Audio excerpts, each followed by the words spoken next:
Hello good morning viewers. வாங்க MV vlogs of Malarvizhi சேனலுக்கு. இன்றைக்கி நம்ம பார்க்குறது பாருங்கள், மாந்தோப்புக்கு போயிருந்தேங்க. கடைசியில் ஒரு பலாமரம் இருக்கிறது இந்த வருஷம் காய்ச்சிருந்ததுங்க. அதை பார்க்க ரொம்ப ஆசையாக இருந்துச்சு. இன்னொரு கிளிப் எடுத்து உங்கள் கூட ஷேர் பண்ணுவோமேன்ட்டு எடுத்துகிட்டு வந்தேன். சரிங்களா, இன்னத்த ரெசிபி வந்து நம்ம மாந்தோப்பு போயிருக்கோன்னா என்ன மாங்காய் எடுத்துகிட்டு வந்திருக்கோமே, சரி அதை வச்சு ஒரு ரெசிபி போடுவோமேனு மாங்காய் ஊறுகாய் போட்டு காமிப்போன்னு போட்டேங்க. பாருங்கள், இந்த மாங்காய் ஊறுகாய் அப்படி பார்க்கும்போதே ஊறுகாய் வேண்டாங்கிறவங்க கூட சாப்பிட தோணுங்க. அந்த அளவு டேஸ்ட்டாக இருக்கும். எந்த கெமிக்கல்ஸும் கிடையாது, வினிகர்லாம் சேர்த்துறதில்ல. நம்ம நம்ம முன்னோர்கள் எப்படி செஞ்சாங்களோ அதேமாரி செஞ்சுருக்கோம். கெட்டு போகாதுங்க, அவ்வளோ நல்லா டேஸ்ட்டாக இருக்குங்க. இந்த மாங்காய் ஊறுகாய் நான் எப்படி செஞ்சேங்கிறத உங்களுக்கு காமிக்கிறேன். எங்கள் அம்மா எப்படி செய்வாங்க அதே போல் நானும் செஞ்சுருக்கேன். வாங்க பாருங்கள். நிறையா இல்லை, கொஞ்சம் தான், ஒரு 4 காய், ஒரு பெரிய காய், ஒரு மீடியம் சைஸில் ஒரு 3 காய், 4 காய் எடுத்துட்டேங்க. இதை நல்லா கழுவி தொடச்சி எடுத்து வச்சுட்டேங்க. இதை இப்போ க்யூப்ஸாக கட் பண்ணிக்கிறோங்க. சின்ன சின்னதாக பீசஸாக கட் பண்ணி எடுத்து வச்சாச்சுங்க. பாருங்களேன், நல்லா சூப்பராக நறுக்கி வச்சுட்டோமா. இதுக்கு கிட்டத்தட்ட இந்த நறுக்குனது 1 கிலோ நெருக்கி இருக்குங்க. அதுக்கு ஒரு பிடிச்ச பிடி நம்ம கையால் ஒரு கை உப்புங்க எடுத்து போட்டுட்டு நல்லா குலுக்கி விட்டுருங்க. கல்லுப்பு தான் நான் போடுறேன், நான் டேபிள் சால்ட்டு போடல. சரிங்களா, கல்லுப்பு தான் ஊறுகாயை பொறுத்த வரைக்கும் கல்லுப்பு தான் நல்லாவும் இருக்கும், தேவை அதுக்காக தான். பாருங்கள், போட்டு நல்லா குலுக்கி விட்டுட்டு மூடி வச்சுருங்க. இது நான் சாயங்காலம் நறுக்கி போட்டு மூடி வைக்கிறேங்க. நாளைக்கு மறுநாள் காலையில் தான் நான் இதுக்கு மத்தியானமாக தான் செய்வேன். சரிங்களா, அந்த செய்கிறத உங்களுக்கு அப்படியே காமிக்கிறேன். பாருங்கள், மறுநாள் எடுத்தப்போ இந்த உப்பில் ஊறி அது எவ்வளோ கலரே சேஞ்ச் ஆகிருக்கு பாருங்களேன். இப்போ எடுத்து சாப்பிட்டோம்னா அது ஒரு டேஸ்ட்டாக இருக்குங்க. உப்பில் ஊறினது மாங்காய் சூப்பராக இருக்கும். சரிங்களா, இதுக்கு ஒரு பவுடர் ரெடி பண்ணுங்க. 2 ஸ்பூன் கடுகு, 1.5 ஸ்பூன் வெந்தயங்க. இதை நல்லா ட்ரை ரோஸ்ட் பண்ணிக்கணும். ஒரு 25 காஞ்ச மிளகாங்க. இதை வெயிலில் காய வச்சு எடுத்தாச்சுங்க.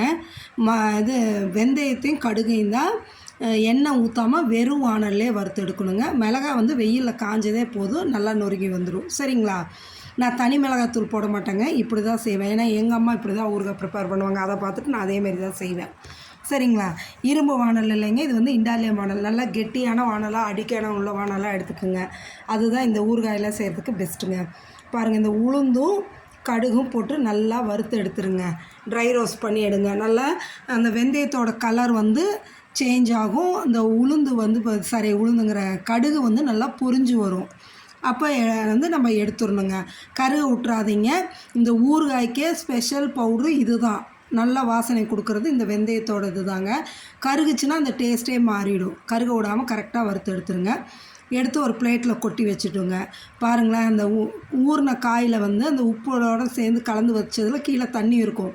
அந்த தண்ணியை ஊற்றிடாதீங்க, அப்படியே தான் நம்ம செய்ய போகிறோம். சரிங்களா, தண்ணியை வேஸ்ட் பண்ணிடாதீங்க, அப்படியே தான் ஊற்றி செய்யணும். இப்போ நல்லா ஓரளவுக்கு வறுபட்டு வந்துச்சுன்னா இதை எடுத்து ஒரு பிளேட்டில் கொட்டிட்டு அந்த 25 மிளகாய் எடுத்து வச்சுருக்கோம் இல்லைங்களா, அதை காம்பை கிள்ளி எடுத்துகிட்டு ஒரு மிக்ஸி ஜாரில் போட்டு நல்லா பவுடர் ஆக்கி எடுத்துருங்க. பெருங்காயம் போடுறதா இருந்தால் நீங்கள் கட்டி பெருங்காயம் இதுக்கு ஒரு சின்ன பீஸ் அளவு போட்டு வறுத்துக்கலாங்க. நான் பவுட்ரு போடுறதுனால பெருங்காயம் எடுத்துக்கலைங்க. இப்போ எடுத்துட்டு அந்த வானல்லையே இந்த மாங்காய் ஊறுகாய்க்கு தேவையான அளவு ஒரு 200லேருந்து 250 ml நல்லெண்ணெய் தான் ஊற்றணுங்க.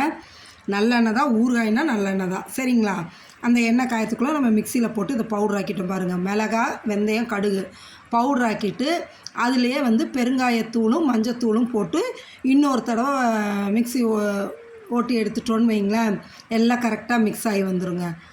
அந்த பெருங்காயத்தூள் 1 ஸ்பூனும் மஞ்சத்தூள் ஒரு 3/4 ஸ்பூனும் போட்டு அதை இன்னொரு தடவை நம்ம மிக்சியில் போட்டு எடுத்துட்டோன்னு வைங்க, நல்லா சேர்ந்து வந்துடும். இப்போ எண்ணெய் காஞ்சதும் இதுக்கு கடுகு தாளிப்புக்கு போட்டுக்குங்க. நல்லா பொரிஞ்சு வரட்டுங்க.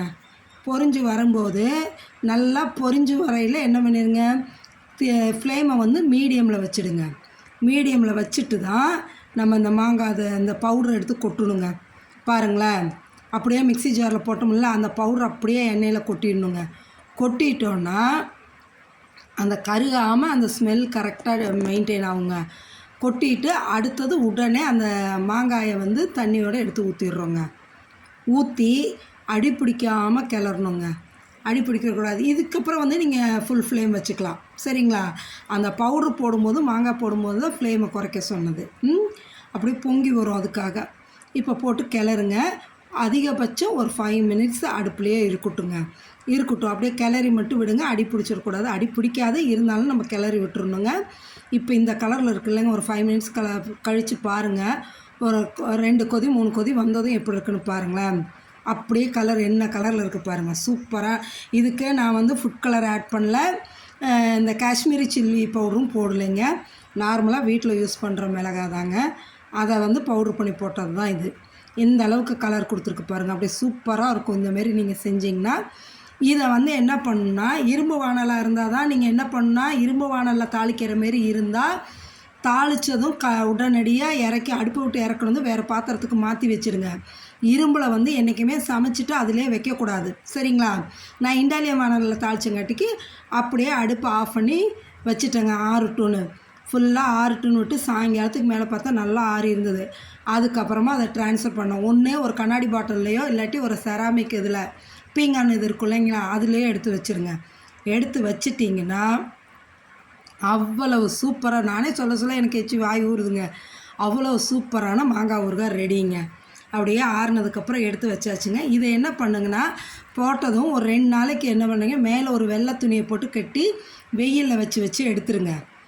வெயிலில் வச்சு எடுத்துட்டிங்கன்னா சுத்தமாக கெட்டு போகாமல் இருக்கும். வினிகர் கிடையாது, எந்த ஒரு கெமிக்கலும் கிடையாதுங்க. அவ்வளவு நல்லா இருக்குங்க. நான் கொஞ்சமாக இருக்குன்னு இந்த அளவு எண்ணெய் ஊற்றிட்டீங்க. நீங்கள் நிறைய போடுற மாரி இருந்து 1 வருஷத்துக்கு வச்சுக்கிற மாரி இருந்தால் கொஞ்சம் எண்ணெய் மேலே முதங்குற அளவு இன்னமும் எண்ணெய் கொஞ்சம் அதிகமாக ஊற்றிக்கிட்டிங்கன்னா தான் கெட்டு போகாமல் இருக்குங்க, நல்லாயிருக்கும். நீங்களும் செஞ்சு சாப்பிட்டு பார்த்துட்டு சொல்லுங்கள். மறக்காமல் நம்ம சேனலை சப்ஸ்கிரைப் பண்ணுங்கள். இந்த வீடியோவை உங்கள் ஃப்ரெண்ட்ஸ் அண்ட் ரிலேட்டிவ்ஸ்க்கு ஷேர் பண்ணுங்கள், சரிங்களா? செஞ்சு பார்த்துட்டு சொல்லுங்கள் மாங்காய் ஊறுகாய் எப்படி இருக்குன்னு. Okay, thank you.